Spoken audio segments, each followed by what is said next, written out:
Hi everyone, my name is Arthur. And I'm Rumbi. Thanks for joining us. Apologies we could not bring this Q&A earlier because we had some filming issues, but we are glad to be talking to you now. So yeah, this is our first Q&A. Thank you for all the questions that came through. We looked at them, very interesting. We are going to try and answer them to the best of our ability as much as we can, and hopefully you get some value from them, from those questions. Yeah. So let's get started.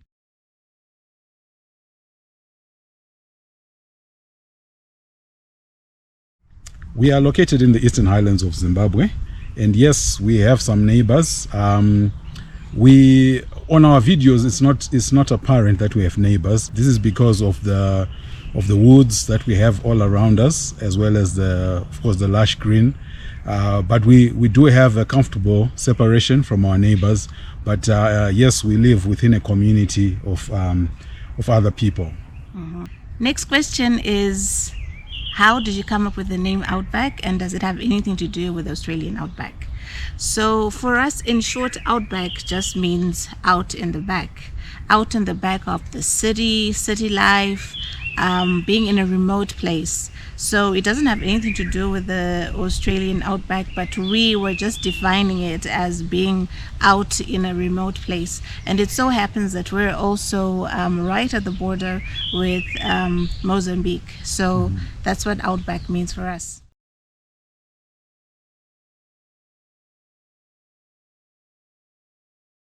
So our builders take care of their own catering needs. This was included in the quotation that they gave us. So they do their own food shopping and their own cooking. Though sometimes I do treat everyone to a chef's cooking and I cook for everyone, whoever will be on site at that particular time. And also we bring them some treats from the city every now and then. They don't ask us for this, but it's just something that we decide to do to keep everyone in high spirits. What have been the key challenges and how did you solve them? The main challenge that we encountered was access. There were a number of challenges, but accessing the homestead was one of the key challenges, because when we got to the piece of land, the road was basically inaccessible. We had to find some local people in the community that we put together to try and help us to clear the road and make it passable, because obviously we'd need trucks to get there. But this was done quite easily, but although with a lot of coordination, but it was achieved. You'll be surprised how much the local communities in the rural areas are effective in doing this kind of jobs. With simple implements, the work was done quite satisfactorily. And another challenge was timber. Timber was a big one for us because it actually delayed the entire project by some 5 months. We discovered that the problem was actually with a dodgy individual whom we had ordered the timber from. We ordered the timber from the sawmills in the Eastern Highlands as a way of cutting our costs, which actually should work. But it's unfortunate that in this particular case, we just hooked up ourselves with someone who was dodgy, who was not reliable, although they had come through some referral. So what we had to do was to basically send our truck to his sawmill, despite the excuses about the bad weather, which became clear that he was just hiding behind bad weather. So we simply just said, we're gonna send the truck to you to come and collect our timber. So the truck went in there and got whatever was available. We didn't actually get the entire order at the end of the day. I think we got about 75% of the order, and then we had to get a little bit more from the local shopping center where there's some people who sell wood. So that's how the story went with the timber. It was difficult, but it left a mark in as far as the most difficult phases of the project, but eventually we overcame that. And then another challenge was water. not because there's no water in the area where we live, but because we didn't have water coming to the site. You actually have to draw the water yourself.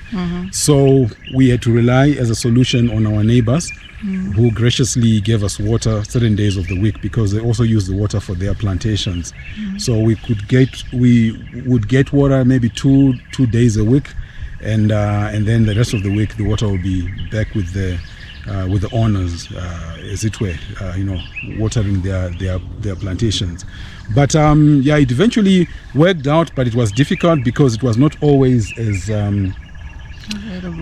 available as would have wanted it to be. And you could get calls from the guys who were making the bricks. The water was important for the making of the farm bricks. So we could get calls to say, okay, the water has been cut, we are stuck, we don't know what to do, and then we would have to make a plan around that. So eventually we did run our own piping, poly pipe 1.8 kilometers from the mountains, where there's a natural water spring. So that's the water we are using up to this stage in the project. The door frames? Yes, the door frames. Oh my goodness, that one was messy because when we with the door frames, we got to the site one day when we had come to see the site, and the builder just told us, hey, look, did you bring the door frames? We said, what door frames? We're not expecting that. And that trip just turned on its head suddenly, because we asked for something that we had never expected. The builder had not told us that you would want the door frames at that stage. So we had to cut our visit short to get back to Harare and organize those door frames and get them to the builder. So we took some important lessons out of that, to say, look, you need to know in advance what is needed at what stage, so that it doesn't catch you by surprise, because it actually threw us off budget. We're not prepared for it. We just come on a casual trip to see the progress on the building site, only to be told about this urgent thing called door frames. It's not that we didn't know about it, we had only planned for it later. We didn't expect it at the time that the builder ambushed us. That was at the foundation stage. We'd gone to see how the progress at the foundation stage, and they said we can't raise the superstructure without door frames. So it was a surprise. In a way, because he was trying to get the superstructure going very fast within that week that we had visited, but we had planned it for a later week or something like that. So so there was that kind of like minor misunderstanding, which was a big deal for us, and as far as lessons learned. What else on the challenges? That's pretty much it. Those are the key challenges. There are little challenges along the way, but we just chose to highlight these ones because I think they had an impact in terms of our speed of execution of the project, and all else that we had to deal with.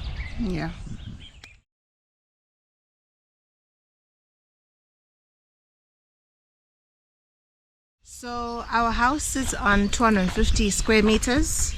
As we mentioned in chapter 10, the design of our house, or the style of our house, is a long house. So the longest side of our house is 25 meters. We have a lot of these little insects that are flying around, so never mind the waving and all. Okay. So how long did it take us to get to the window stage, and who did our windows? Our windows were done by a company out of Harare called EK Engineering.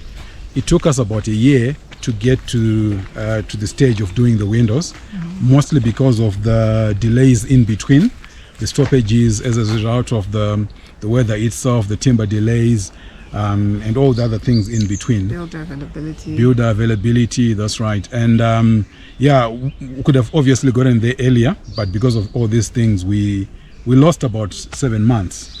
Which delayed us to get to the window stage earlier.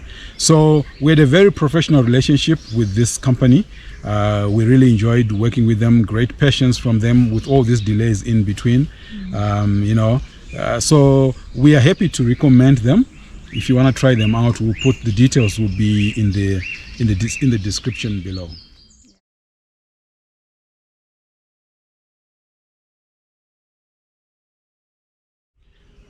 So we film in 4K using a GoPro 10. and at about 25 frames per second, we film ourselves. All the filming we do ourselves, and we upload the videos onto this channel in 4K. Since the last 3 chapters, we started uploading in 4K. We'd always been filming in 4K, but we decided to start uploading in 4K as well. And each upload is about 15 gig because of the length of our videos.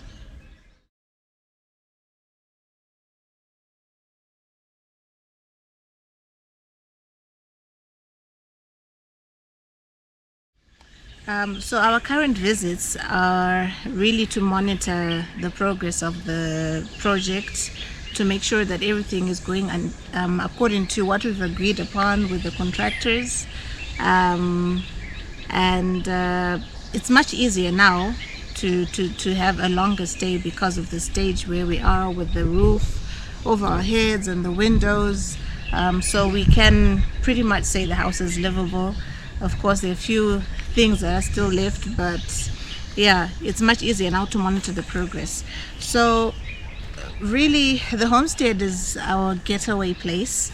When we want to hide away from the city, the noise, the hustle and bustle in the city, we just come to the homestead, and the duration of our stay really will be dependent on how we're feeling at that particular time. But yeah, that's basically what the homestead is for us right now. And just to add that there's always a strong pull to stay longer there, than you be in the city. So you find that maybe you want to come back to town because you want to do 1, 2, 3 things. Yeah, but most of the time you feel you'd rather be out at the homestead. Yeah, but obviously, for sure, we are between the 2 places.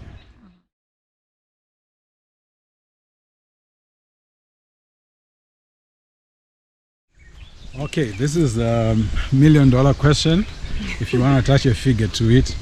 But look, rural land is available all across the country. It depends, on where you want to get it. It's generally available all across the country, but it may be difficult to find in popular areas that could be linked to tourist attractions and things like that, because people are finding good ideas to convert it into something that is,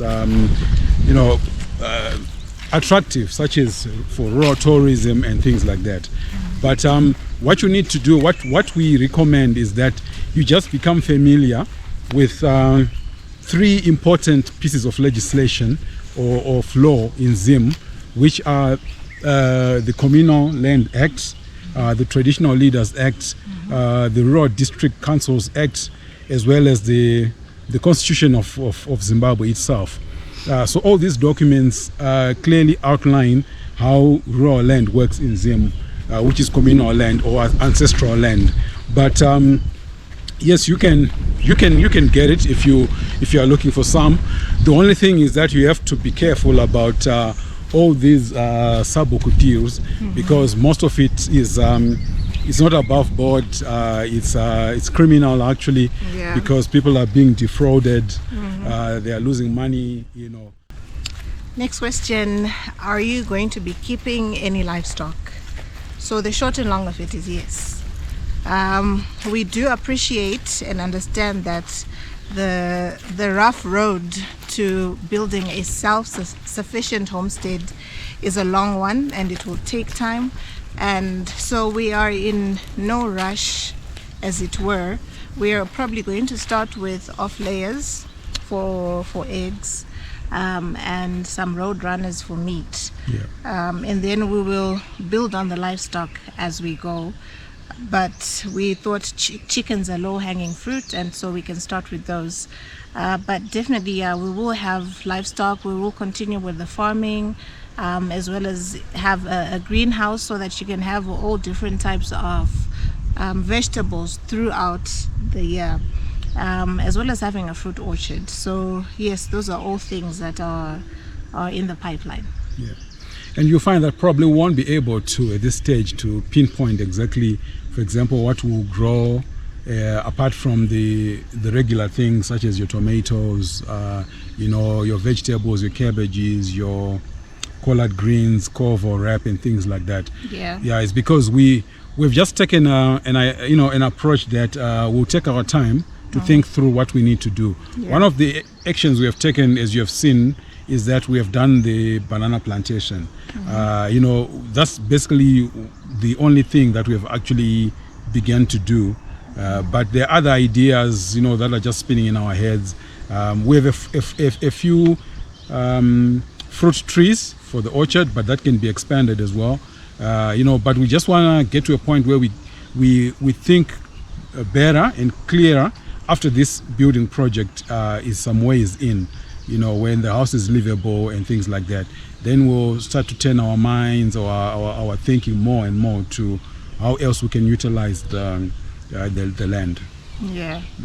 You mean when the house is more livable than it is right now? Yeah, when it's more livable. Yeah, of course.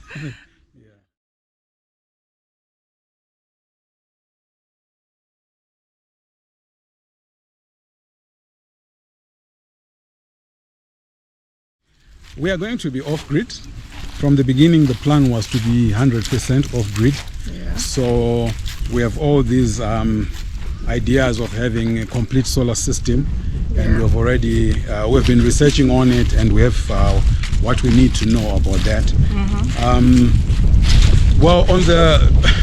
There's some efforts within the community to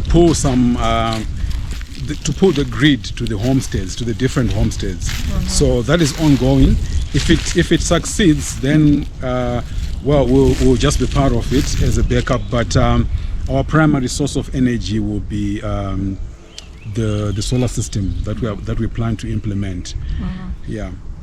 Excitement all around in as far as the homestead is concerned. We are excited, but I think the kids are extra excited. So it's not been a problem at all to have this idea on the table and to have a buy-in. The kids love the outdoors. They're explorers, so they're very much interested. Up to this stage, they haven't been out to the homesteads many times. I think once if they come to see the homestead, because we've just been focusing on get it going to the place where when they come, it will be, they'll sleep there and and enjoy it to the fullest. So that's no problems at all with the kids.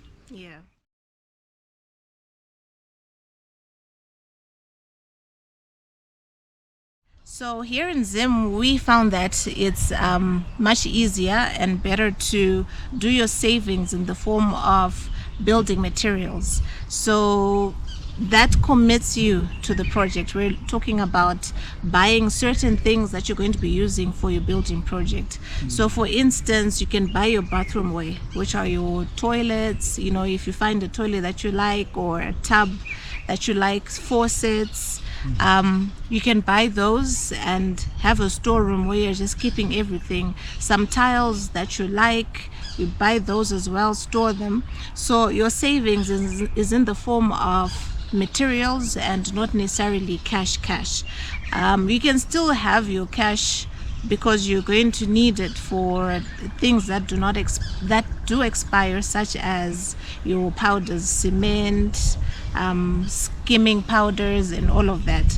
So primary things that you can get that do not have an expiry date, just buy and store somewhere. You have a storeroom, and you'll find that when that stage comes where you've bought all those things, it'll be much easier and smooth sailing. So ideally you want to do this before you've even begun building. So that would be your form of savings.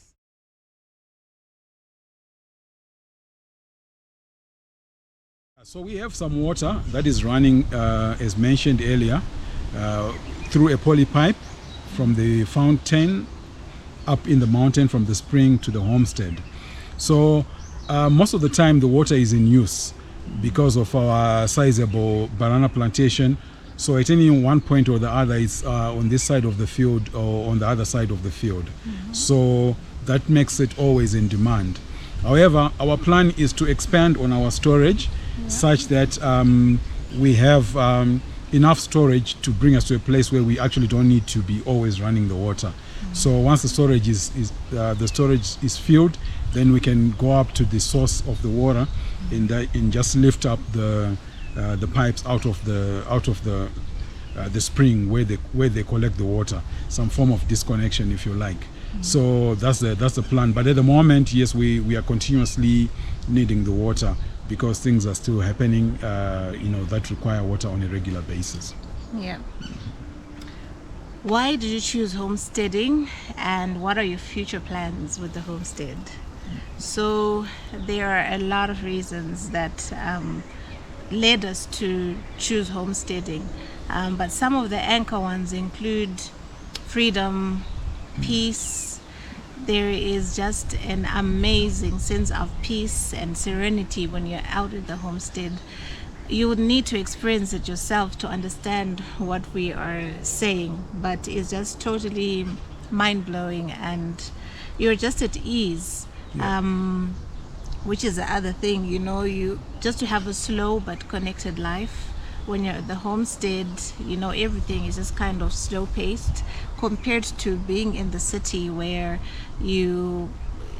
it's just a fast paced life.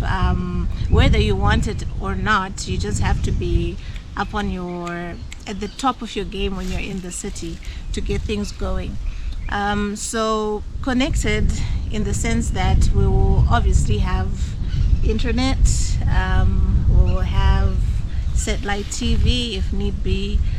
So in terms of what's going on around the world, we will still be connected. And of course, connection with friends and family, they can come over, we can go and visit, phones, video calls, all of that. So we will still be connected. Our future plans for the homestead, we have many ideas.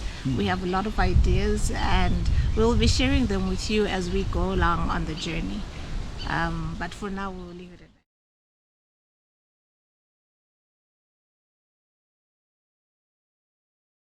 that. Okay, this question featured quite a bit all across our social media platforms. Okay, so what we've decided to do in answering this question is to break down the entire project up to the stage where we are now into stages. And then we attach some amounts in range format to each of those stages. A quick justification is that you can get the lower end of the range based on where you get your materials.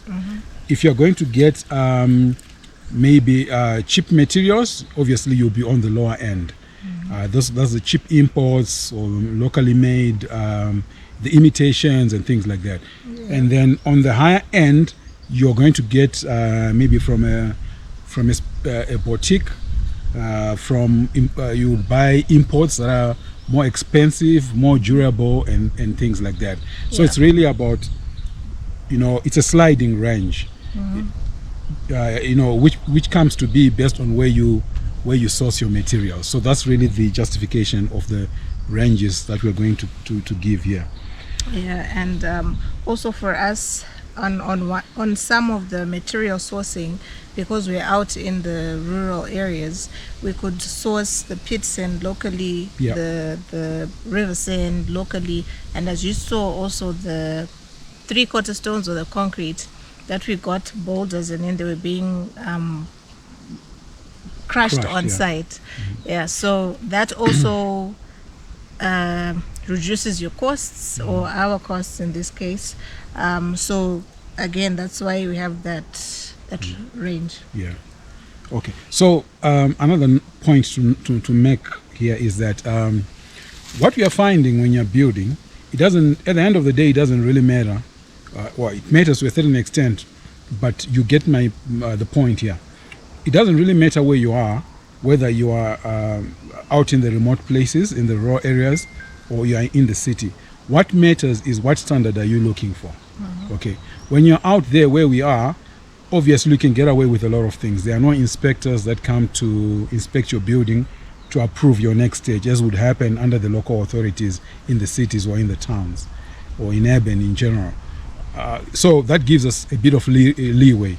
But if you insist personally on maintaining the standards, as we have tried to do, it means that the cost difference will be very little between what you do out in the remote areas, in the rural areas, and what you would do in urban.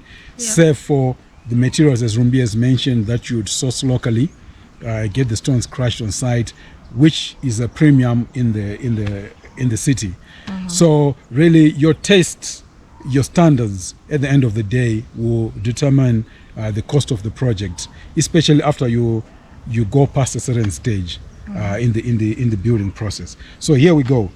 From foundation to superstructure, we have a range of $4,500 American dollars to $6,500. The roofing, $8,000 to $11,000. Again, it's about your design. Yeah, go ahead. Yeah, it's about your design, how big your house is, how complicated or complex your roofing is. That matters. That would mean more timber, more complex design, and it will obviously cost more. And our roofing material is also different. If we used corrugated sheets, and we made sure that we got the original sheets. There are also a lot of imitation sheets out there. There's IBR as well. And then there are the tiles also that some may prefer to use. So this range is if you're using corrugated or IBR. If you're going to be using tiles, the cost is going to be much more because you're going to need more timber. You're going to need, the tiles themselves are expensive, and rather not expensive, but they cost more than your corrugated or IBR. And also the transport to bring them in, because they're much heavier, the risk of breakages, all of that will be factored in. So you need to buy a bit more to cater for the breakages and all that. So for the roof, if you want to go the tiles route, expect to spend a lot more. Yeah, absolutely. Windows, $3,500 to $4,800. Electrical wiring, $1,800 to $2,500. Plumbing, inclusive of the septic tank, $2,500 to $3,800. Plastering, interior and exterior, $1,500 to $2,200 American dollars. Then ceiling, $1,400 to $2,300. And then finally the labor, these are your builders, $4,100 to $6,500. And again on the windows, because we're using aluminium, that's the range that we have from depending on, because we got several codes, so depending on who you finally settle for. But obviously if you want to have the steel type windows with burglar bars, the cost will be much lower than that. And also if you want to have what do they call them? They're like imitation aluminium. The cost also will be lower than that. So that's why we also have that range. So in total, you're looking at something between 33,000 to about 40,000. Again, as we said earlier, depending on where you're sourcing your materials and what final look you're after. As well as your fees from your different contractors and all of that will vary from one contractor to the other. So really, if you look at all these things, it will come down to where you source your materials, what taste you have, what are your standards, that's what it then creates the total cost of doing the project. But would like just to say that in as far as homesteading is concerned, the figures that we have put out there, that we have shared with you, they'll hit people differently, okay? So some people would feel maybe it's a lot of money, some would say it's not a lot of money. So if you are among those who say maybe it's too much, that should not stop you from starting your homestead. You can go super small. You can put a basic structure that is comfortable. You can do a 2-bed, a 3-bed, make it neat, very comfortable. Where you can get started. It's all about your approach. You don't have to do it the way that we have done it. You don't have to do it the way someone else has done it. But our encouragement is just to say that homesteading can be super easy. You can, in as far as what structure you put out there is concerned, you can put a small hut, a round hut, and call it home, and put an outside toilet, and make it comfortable. Our approach is always to emphasize, being comfortable. Okay, it's not. There's a difference between luxury and comfort. Okay, so you can put something that is comfortable for you to get you started, so that when you go there, I'm at rest, I'm relaxed, my mind is at rest. That's a good place to start. It doesn't have to be this huge house that takes you years to save for. You can save little and get going. And also it's not about having the whole chunk of money and you say, now I can start. You can approach it in stages, whether you're doing the cottage or you're doing a bigger build at that time. Just approach it in stages so that you've covered this stage, and you're going to the next one, you're going to the next one. Before you know it, it's done. Yeah, absolutely.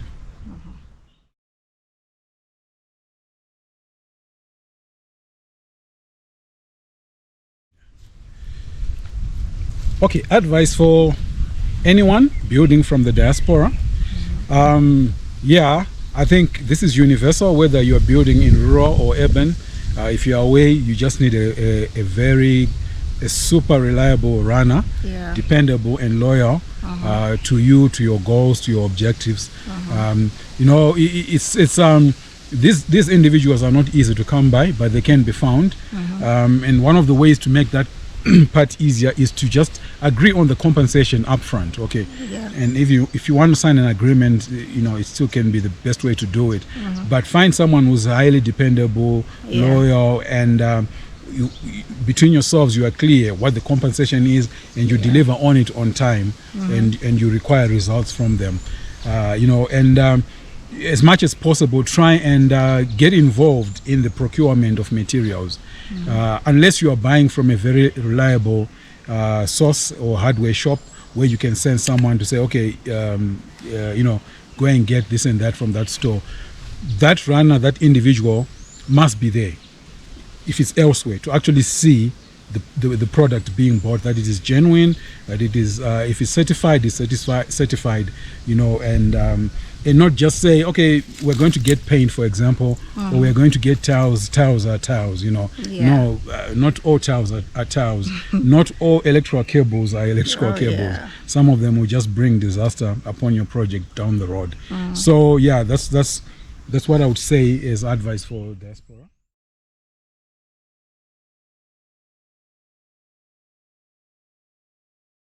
So tip number 1, become very familiar with your blueprint or your plan.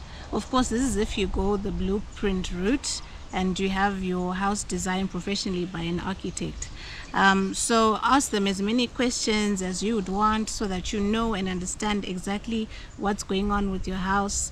We are sharing this because for us everything seemed very clear on paper, until when we got to the site and we, at the stage where they were doing the deck/veranda, we found that it actually had a foundation, which in our opinion is not what was necessary, or it's not something that we wanted. The deck was supposed to be something like a floating deck, kind of. It didn't need the foundation, in other words. So we saw that we lacked on that area where we didn't actually get to understand or to question further our architect to say, okay, does it have a foundation or whatever. So get to know your blueprint or your plan, question them thoroughly, and be satisfied that you know everything about your house. So just in general terms as well, being involved in your project goes all across all the different aspects of it. Okay, so it's gonna be your interest and your knowledge about plumbing, your knowledge about electrical wiring. So in other words, take some time to invest in gaining some knowledge, at least for the duration of the project, and then you can throw it out the window once you are done. Because it's very important. What we've seen is that in as far as your service providers are experts, they know about electrical wiring, they know about plumbing, but there are certain things that just require logic. Okay, so you can bring logic to the table to say, okay, how come we need this and that over here? Why is that so? In many cases, we've found that they'll also be surprised that we have to do that. And agree that maybe we don't have to do that. Simply because you've brought something up by reason to say, okay, I want to understand how this would work. This is not to say it's a hostile environment or confrontational. Very polite, very friendly, but just being very, very actively involved in your project. So yeah, take your time to understand these things. To understand some of the jargon, because in some cases, unfortunately, the service providers can just use jargon. They can throw around jargon just to kick you off track, and then leave everything to them when they're actually going in the wrong direction. Yeah. So yeah. And dovetailing from what Arthur is saying, you need to verify the quantities of building materials that you get from your different contractors. So whether it's the electrician or your plumber or the builder himself or the carpenter, just get a second opinion maybe, or as Arthur was saying, sometimes it's about reasoning. For instance, if your plumber needs you to buy 20 sewer pipes, and they measure by 6 meters, and maybe your distance from the septic tank from the house is much shorter, you can question that. Again, politely.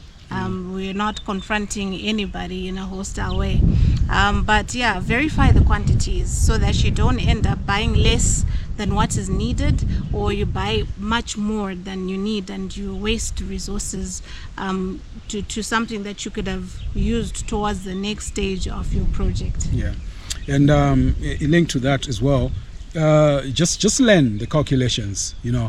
Most of the things that happens on a building site is mathematical. Okay, it's basic math, really. For example, there's a way that is used to calculate how much paint is required, how many tiles are required, because, for example, tiles usually floor tiles are measured per square meter to say this box will cover so much square meters. So the area of your house, so already you can do a mental calculation, very quick calculation, and you know that I need at least so many boxes. And then someone would say, okay, you need 50 boxes, but when you do the calculation, realize, no, I need actually 45 boxes. Then the 5 has to be justified, maybe for breakage, or maybe they actually not needed.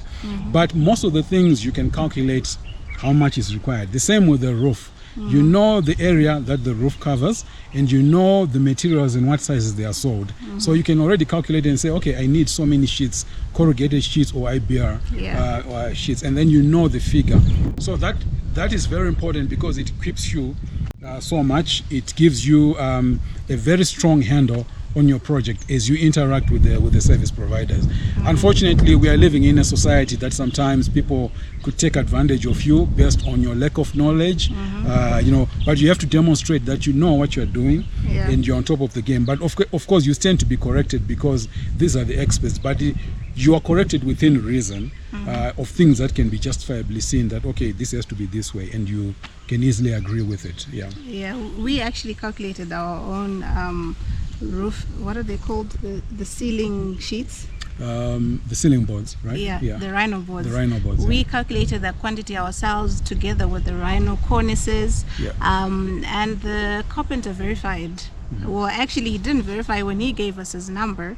It actually matched with what we had calculated. So our heads were in the game. We were in it. That's right. Cheap is expensive.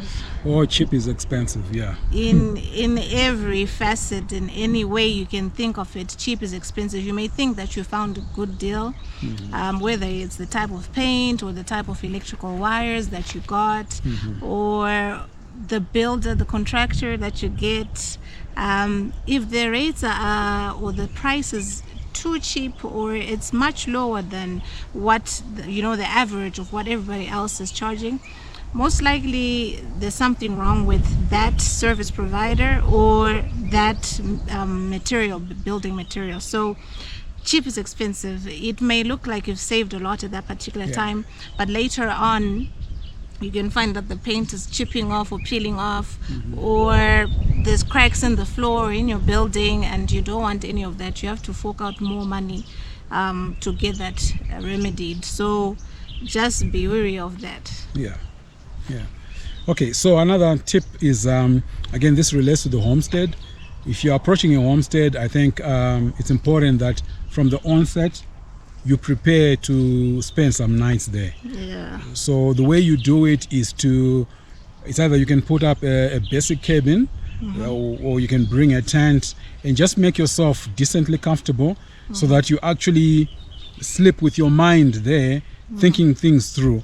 Yeah. We had this very difficult experience for us because we only had a limited, at least at the beginning, a limited number of hours per day to be on the homestead site. Yeah. We would come into the area and then we would spend our days or our nights at the host place. Someone was hosting us, and then we would go to the homestead site. On the homestead site, we would only have maybe 4 or 5 hours, 6 at most, and then we would have to go back, home to our host. So that took a lot away from us, because a lot of things were happening and we didn't have time to process them, to see what direction things were taking.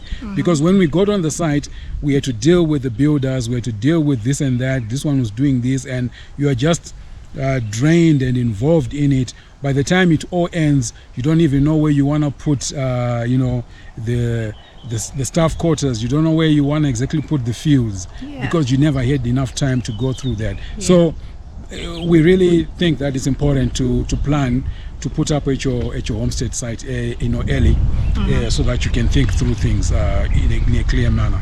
Yeah. And with all your different contractors, never ever pay the full amount before the job is completed. Yeah. You will run into a lot of problems if you approach it in that way, because now the contractor doesn't have any motivation to do what they're supposed to do. They will drag their feet. Some may not even then show up to do the job. Yeah. That's just how bad some contractors are. So don't pay the full amount. Pay 30%, 50%. There are some contractors who actually prefer their money at the end of the job, which is good. But those that require a payment and those that push for full payments, that's a red flag already. Try and wiggle out of that and only pay the full payment when the job is done according to what both parties have agreed on. Yeah. So thank you guys for watching. Thank you for taking your time out of your busy days and schedules and joining us. We really appreciate you. We appreciate all the comments that you leave for us. We hope that this Q&A has been insightful, and we are really truly humbled and happy that you are being inspired by the content that we're sharing. So until the next one, cheers and take care.